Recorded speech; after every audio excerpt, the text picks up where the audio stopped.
Magkano nga ba ang kinikita ng isang freelancer? Totoo ba yung 6 digits? Magkano ba ang sahod ng isang virtual assistant? Paano ko malalaman kung magkakano kung ipaprice yung service ko? Familiar ka po ba sa Upwork? Magkano po yung rate doon? Ngayon, ang Upwork guys ay isang freelance marketplace. Lugar or website kung saan makakakita kayo ng mga work from home jobs na opening. Ang rate ninyo sa Upwork ay depende sa kung magkano yung ibibid ninyo sa work mismo.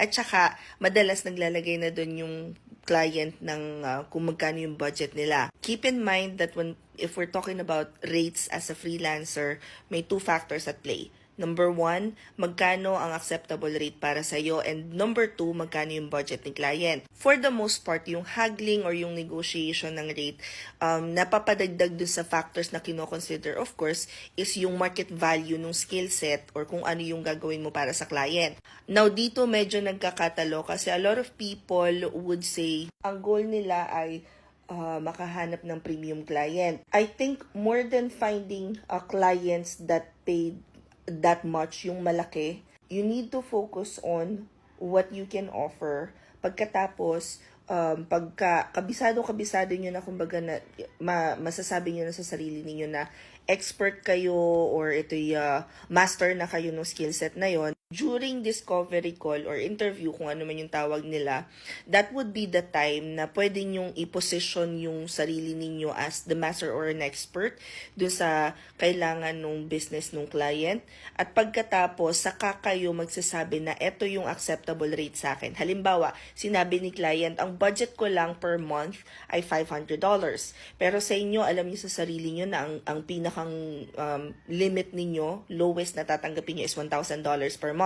So, depende sa confidence ninyo on how you're going to present yung inyong skill set, yung inyong role, kung ano yung results na kaya ninyong ibigay sa client, pwede nyong i-negotiate yon. And then it's up to them kung talagang tatanggapin nila, di ba, or hindi talaga kaya ng budget nila, dahil hindi naman natin may iwasan na meron lang silang specific budget for certain tasks. Ano yung sabi mo? So, premium nga yung client mo, pero yung services na ipoprovide mo at yung result, premium ba? O, di ba? GG na naman tayo.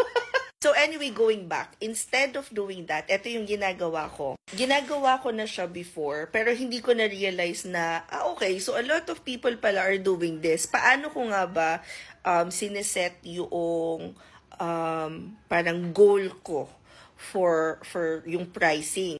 Let us just say that I am only willing to work 160 hours per month. So that's kind of full time. Depende sa ilang araw meron sa isang buwan. Pagkatapos, kino-compute ko yung lahat ng expenses namin dito sa bahay na ako ang magko-cover. Or actually, hindi lang naman ako. Actually, si Popsky talaga nagko-cover. But yung expenses sa bahay, kino-compute ko siya. Tapos, I multiply it by 2.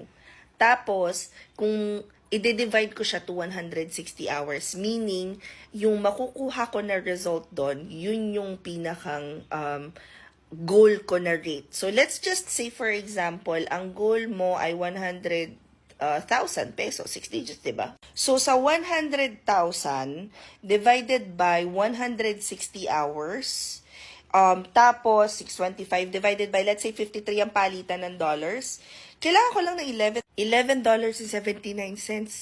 per hour. Achievable siya. Sobrang kayang-kaya siya. I even saw a video saying na yun daw mga nasasabi na 6-digit earner sila ay possibly ay may multiple clients. Actually, no. With the current going rate for the skill set that I have, ano yan? Very achievable yan. So, paano ka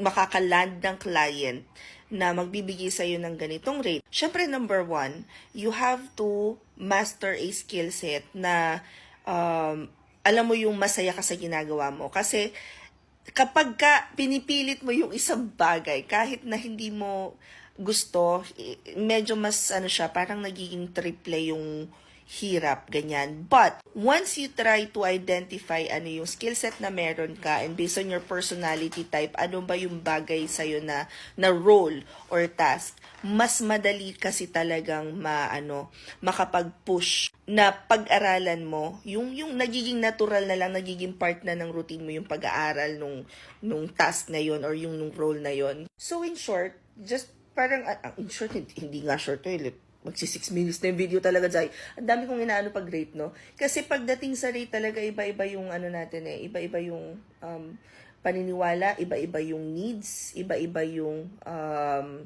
the way that we explain kung paano yung rate na acceptable para sa atin. Because one skill set would probably have a lower pay versus another skill set. Alam ko na yung kasunod na itatanong na ito pinakang common din na tinatanong sa akin. Anong skill set yung mataas ang bayad? Ang skill set na mataas ang bayad ay yung walang masyadong nakakagawa at nakakapagbigay ng magandang result. For example, a lot of people would say they know SEO.